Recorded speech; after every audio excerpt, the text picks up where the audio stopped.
Just weeks after his farewell, he was gone. That line still gives me chills. Hey, I'm Sarah Reed, and today on Golden American Legends, I'm walking you through Ozzy Osbourne's final months and days, clearly, calmly, and with a lot of love. Ozzy died at 76 on July 22, 2025, only a short time after stepping on stage one last time. Fans everywhere asked the same thing I did. How did this final chapter really unfold? So let's build the timeline together. No rumors, no sensational twists, just what we know in order. Here's our path. First, the health battles that made every performance a mountain to climb. Then the plan for one last show, back to the beginning. We'll relive that farewell night in early July, and then walk through the quiet days that followed, hour by hour, to July 22. And finally, the tributes that lit up the world. I was raised on Sabbath riffs and Ozzy's grin. Seeing him fight to keep giving us music, man, it hits the heart. Ready to go through it, step by step? And as we go, tell me, where did you first hear Ozzy, Sabbath or solo? Keep that memory in your pocket. We're about to return to the beginning together. I didn't expect the word that kept coming up to be grit, but that's Ozzy. Let's rewind. Since 2018, his body was taking hits that would bench anyone. In 2019, he had a serious accident, widely reported as a bike-related injury, that damaged his neck and led to major surgery. Tours were postponed and then pulled. He later opened up about Parkinson's disease in 2020, a progressive condition that messes with movement and energy. It's not just tremors, it's fatigue, stiffness, and a lot of frustration day to day. By 2019, Ozzy officially stepped away from full touring. He kept trying rehab, therapy, and any treatment that could help. In interviews, he talked about training hard, even when walking was rough. In 2024, he admitted, "I just can't walk much now. I've never been this ill this long in my life." You can hear the pain, but also the fight. He and Sharon were honest with fans. Updates were careful, but consistent. He was working, he was trying, he wasn't giving up. This sets the stakes. Any stage return wasn't a casual booking. It was a summit attempt, and that's why the next phase felt so big, planning one last, full-circle performance. Let's move into spring 2025. I love when an artist names a goodbye with meaning. In late May 2025, Ozzy shared that he was preparing for a final performance, a true swan song, just about a month away. He called it Back to the Beginning. The message was simple: close the loop, honor the roots, give fans one last night to hold on to. He talked about intense physical therapy and rehearsals. Not ego, preparation. He knew what it would take to get through a set. The title echoed the story of Black Sabbath and Ozzy's own arc. Birmingham grit, heavy riffs, the birth of metal, and the wild solo years. There were even whispers about creative work under that same banner. To me, it felt like Ozzy saying, "I started with the band, I end with the band, and I thank you for everything in between." I remember reading those updates and thinking, this could be beautiful and hard. Could he physically do it? He knew the risk and still moved forward. That's classic Ozzy, which brings us to early July in the UK, where years of history met a single stage. I've watched enough farewell gigs to know when a room feels sacred. This one did. Early July 2025 in the UK, Back to the Beginning finally happened. The billing was a celebration, and the mood was electric before the first note. Ozzy took the stage, physically fragile but lit from inside. Reports say he leaned on support backstage, a cane here, a pause there. But once the lights went up, the showman showed up. The set pulled from Sabbath pillars and Ozzy's solo staples, those riffs that rattled arenas for decades. Longtime bandmates joined, turning the stage into a reunion of brothers. Between songs, Ozzy waved, cracked small jokes, and soaked it in. At times he rested, which the crowd understood.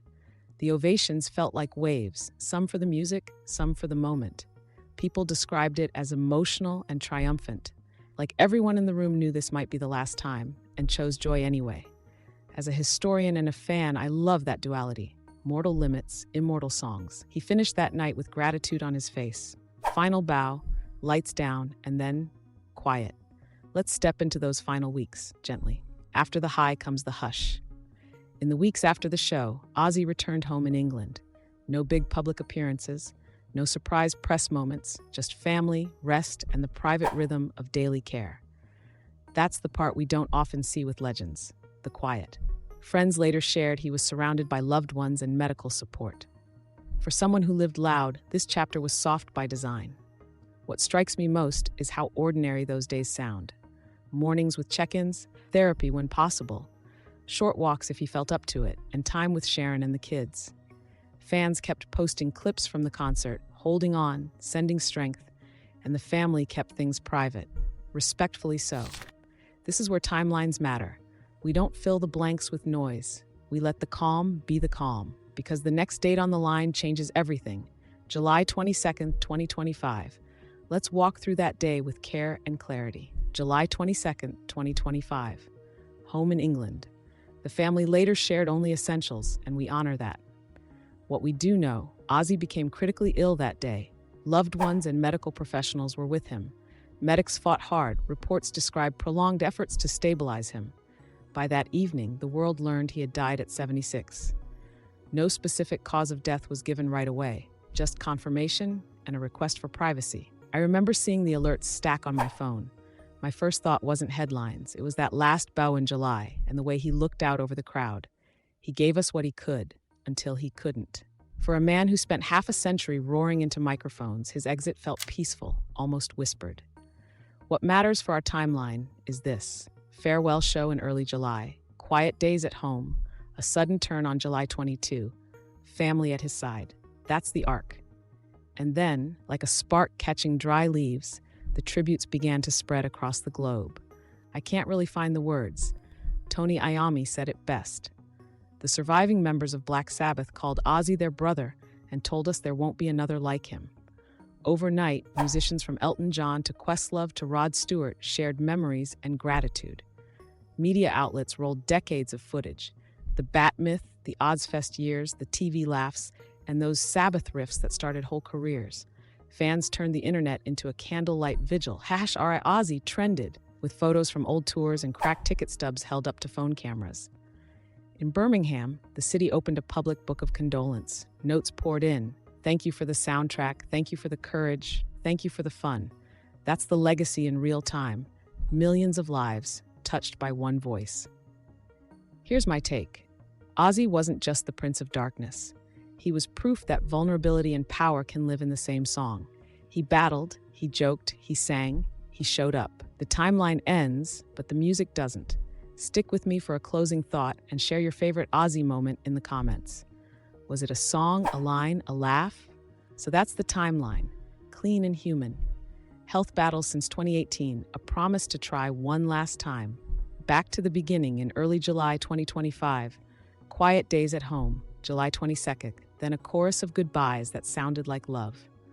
I'm Sarah Reed, and this is Golden American Legends, where we remember with care and context. If this helped you make sense of a hard moment, tap like so other fans can find it. Tell me below, what Ozzy song gets you through tough days? And what era do you want me to explore next? Early Sabbath club gigs or the wild solo 80s? I read every comment.